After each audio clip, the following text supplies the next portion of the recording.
અજગર સાથે મિત્રતા। એક માણસ જંગલમાં ભૂલો પડ્યો। રસ્તો ખોલતા ખોલતા સાંજ પડી ગઈ। જંગલમાં અંધારું વહેલું છવાઈ જાય। અંધારામાં રસ્તો પણ સાનો ચડે। એ આમ તેમ અથડાતો ફૂટાતો રસ્તાની શોધમાં ફરે છે। રાત પડી। જંગલના જાનવરો ખોરાકની શોધમાં નીકળી પડ્યા। માણસની ગંધ પારખતો એક વાઘ એનો પીછો કરવા લાગ્યો।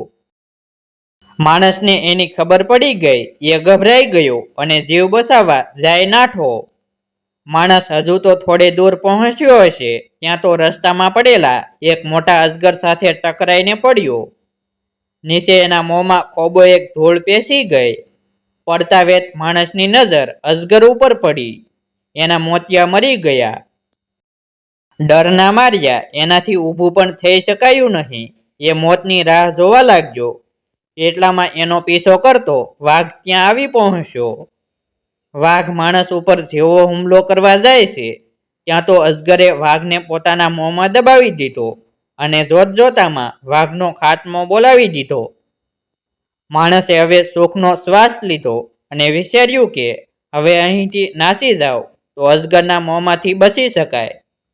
માણસ જેવો ઊભો થઈને નાસવા જાય છે ત્યાં તો અજગરે એની તરફ મોં ફેરવીને એની નીલી કાતિલ આંખોએ માણસ સામે જોયું।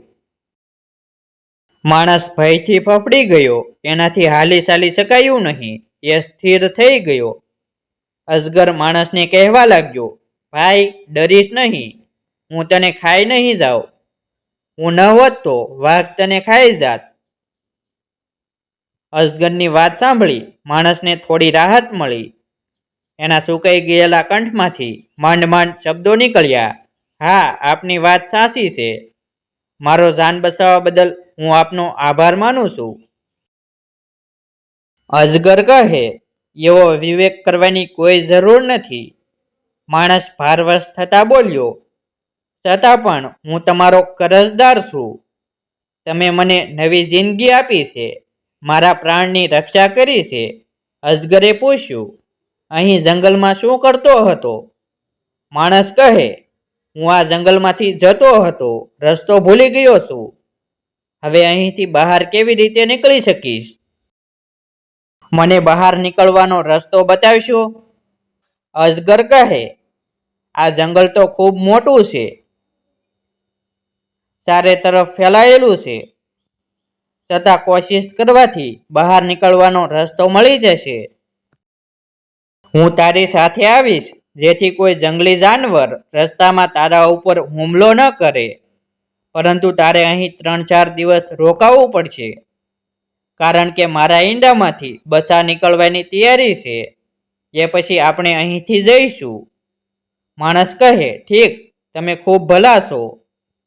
અજગર કહે, પણ ભાઈ માણસો જેવી ભલાઈ અમારામાં શાની હોય? હું તારી સાથે દોસ્તી કરવા માંગુ છું। તારી દોસ્તી મારા માટે ગર્વની વાત છે। માણસ કહે, ધન્યવાદ, આજથી આપણે બંને દોસ્તો બન્યા સમજો। માણસે અજગરને દોસ્તો બનાવ્યો, પણ એ હજુ એનાથી ડરતો હતો કે અજગર એને ખાઈ તો નહીં જાય। એ એનાથી સાવધ બનીને ત્યાં રહેવા લાગ્યો। ઈંડામાંથી અજગરના બચ્ચા બહાર આવ્યા। હવે અજગરે માણસને તૈયારી માટે સંકેત કર્યો। સામે એક મોટું ઝાડ હતું। એની બખોલમાંથી ખોદીને હીરા મોતી અને બીજું ઝવેરાત માણસને આપતા કહ્યું, લે ભાઈ, આમાંથી મારે તો કશા કામનું નથી, તું આ બધું લઈ જા, તારે કામ આવશે। કોઈ વેળા જરૂર પડે તો બીજું પણ વિના સંકોચે લઈ જજે।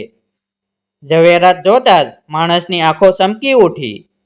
એણે એ બધાની પોટલી બાંધી અને અજગરનો આભાર માન્યો। અજગરને કંઈ યાદ આવ્યું। એ બોલ્યો, હવે તો આપણે કાલે સવારે જ જઈશું। આજે રાતે મારે કામ પ્રસંગે એક ઠેકાણે જવાનું છે। તું મારા બચ્ચાની રખેવાળી કરજે અને અહીં દાટેલા બીજા હીરા મોતી પર પણ ધ્યાન રાખતો રહેજે, ભૂલતો નહીં। માણસ કહે, હા ભાઈ, તમે ખુશીથી જાઓ, તમારા હીરા મોતીની બિલકુલ ચિંતા કરશો નહીં। આ વાત માણસે એવી રીતે કહી કે જેથી અજગરને એની દાનત પર શંકા પડી। અજગરે હીરામોતીવાળી બખોલમાંથી એક નાનકડું સુકાઈ ગયેલું ફળ કાઢ્યું અને માણસને આપતા કહ્યું, તમને એક વાત કહેવાની તો હું ભૂલી ગયો. આ ફળ તમારી પાસે રાખો, ઘેર જઈને ખાજો. એ અમર ફળ છે. એ ખાવાથી માણસ અમર બની જાય છે. આમ તો એને બીજા ફળોની જેમ ખાઈ શકાય છે, પણ એની અસર વધારવા માટે એક ખાસ તરીકો છે. એ હું તમને જતી વખતે રસ્તામાં બતાવીશ. હું આવું ત્યાં સુધી આ અમરફળને ખૂબ સાચવીને રાખજો. આમ કહીને અજગર ચાલતો થયો. એના ગયા પછી પેલા દાટેલા હીરામોતી મેળવવા માટે માણસ ખૂબ લલચાઈ ગયો. એણે વિચાર્યું કે આ બધું લઈને રાતે જ અહીંથી રવાના થઈ જાવ. અને હવે તો મને અમસ્તાનું ફળ મળ્યું છે, એટલે એને ખાવાથી મોતનો ડર પણ નથી. લાવને હાલ જ ખાઈ લઉં. કદાચ અજગર પાછો જલ્દી પણ આવી જાય, અથવા મારા ગયા બાદ મારો પીછો કરતો પણ આવી પહોંચે. પરંતુ અમરફળ ખાધા પછી તો એ મારું શું બગાડી શકે એમ છે. માણસે પેલું ફળ ખાઈ લીધું અને પછી હીરામોતીવાળી જગ્યાએ ખોદવા માંડ્યું. થોડું જ ખોદતા એને હીરામોતી ખૂબ મળ્યા. એ જોતા એની ખુશીનો પાર ન રહ્યો. હીરામોતીના તેજથી એની આંખો અંજાઈ ગઈ. એ હીરામોતી સંભાળીને બહાર કાઢવા લાગ્યો. થોડી વાર પછી એની આંખોની સામેનો તેજ પ્રકાશ અંધારામાં પલટાવા લાગ્યો. આખરે એ ત્યાં જ ઢળી પડ્યો અને અંધારામાં ડૂબી ગયો. સવાર થતાં અજગર પોતાનું કામ પતાવી પાછો આવ્યો. એણે આવીને જોયું તો માણસ મરેલી હાલતમાં પડ્યો હતો.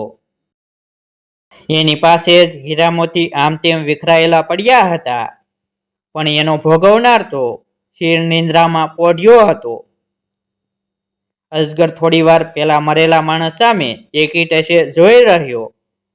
એ પછી જાણે એને સંબોધીને બોલતો હોય એમ બોલવા માંડ્યો. મને શક હતો કે તું દોસ્ત બનીને પણ મારો ખજાનો લૂંટીશ. એથી તો તારા મોંએથી મારા બચ્ચાની રક્ષાને બદલે હીરામોતીની રક્ષા કરવાની વાત નીકળી હતી. તારી આ દાનત હું સમજી ગયો હતો. એથી તો મેં તને એ ફળ આપ્યું હતું. એ અમરતાનું ફળ ન હતું, પણ મોતનું ફળ હતું.